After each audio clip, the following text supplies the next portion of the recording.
accueille un lab digital de l'Institut français qui fonctionne avec des appels à projets destinés à soutenir notamment le cinéma d'animation, avec l'objectif de soutenir des projets innovants de cette filière et d'ouvrir des perspectives économiques.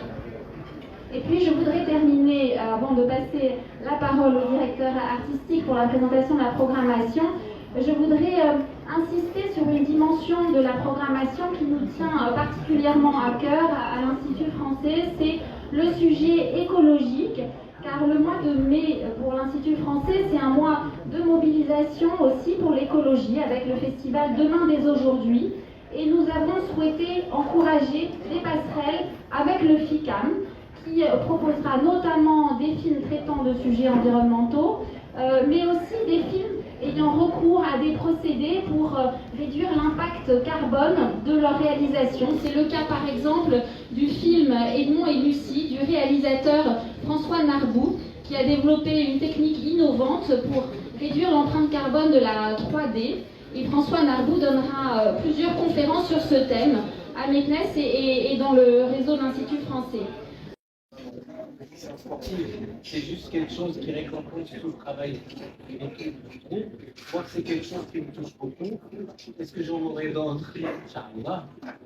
Mais j'espère. Mais en tout cas, voilà, l'objectif, c'est que voilà, c'est vraiment ce que disait Madame la directrice générale tout à l'heure, c'est souligner en fait vraiment ce partenariat exemplaire entre la Fondation Aïcha et l'Institut français des langues. Ça, il faut vraiment le dire, parce que c'est quand même 22 ans, c'est pas facile de tenir sur 22 ans sur la durée. Et donc voilà, ce partenariat justement exemplaire permet voilà, que les jeunes Marocains puissent découvrir une animation. Ce que je disais tout à l'heure à l'un de mes confrères, il y a des jeunes maintenant qui nous écrivent, qui sont venus africains quand ils étaient petits. Ils assistaient aux projections, maintenant ils font des thèses. Il y en a un qui nous a écrit, il fait une thèse sur le cinéma d'animation au Canada. Dès qu'on parle d'animation aujourd'hui, c'est inévitable. La question de du développement maintenant de l'intelligence artificielle qui va un petit peu changer la donne en matière de production de films d'animation. Est-ce que c'est une thématique qui sera présente pendant les prochaines éditions? Oui, dans les prochaines éditions. Mustafa Souinga, qui s'est lancé dans l'animation à travers l'intelligence artificielle, oui, pour les éditions prochaines, oui. La réponse est oui. Et est-ce qu'on peut avoir il a grandi, est-ce qu'il y a des success stories de jeunes, peut-être dans votre communication, c'est quelque chose à mettre en valeur? En fait, il y en a beaucoup. Tout à l'heure, Mme Chouaïbi parlait de Sophia Khayari, qui maintenant, là, on s'arrache maintenant une d'animation. Moi, je me souviens d'elle, elle est venue toute timide avec ses parents, avec son père d'Achmont.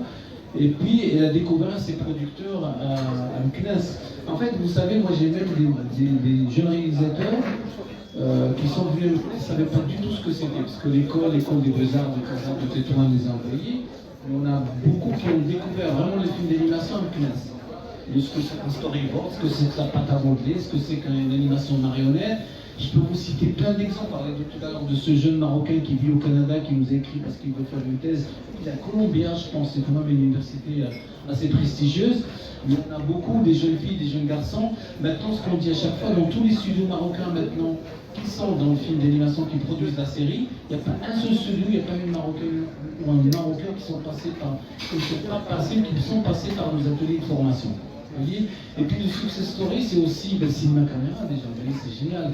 Ça fait un cinéma qui est complètement vivoté, puis nous, on est allé voir les propriétaires et tout ça. Ne serait-ce que d'avoir un espace en plus dans cette magnifique ville, c'est incroyable. Et d'ailleurs, là, on attend une bonne nouvelle parce qu'aujourd'hui, il y a une commission qui va statuer. En principe, le cinéma recevrait, Inch'Allah, de l'argent du fonds d'aide de la commission du centre cinématographique marocain pour la libéralisation et la rénovation. Si le cinéma, c'est argent, là, c'est beaucoup. بيوض مدير الفني مهرجان سينما تحريك مدينة مكناس. الدورة 22 لمهرجان سينما تحريك مدينة مكناس ستنظم من 10 إلى 15 مايو 2024. الفكرة هو انفتاح على تجارب عالمية من خلال المدرسة الإيطالية اللي غتكون ضيف الشرف هذه السنة. تكريم حميد السملالي هو اسم كبير، هو الرائد ديال سينما التحريك الوطنية. بيل بليمتون اللي هو اسم عالمي أيضا، هو مخرج أمريكي مستقل، إضافة لمجموعة ديال العروض الحصريه، ورشات، تكوينات، الانفتاح على الفضاءات ديال مدينه مكناس. من غير مكناس لا هو كاين في كامل المغرب، ولكن المهرجان مرتبط بمدينه مكناس.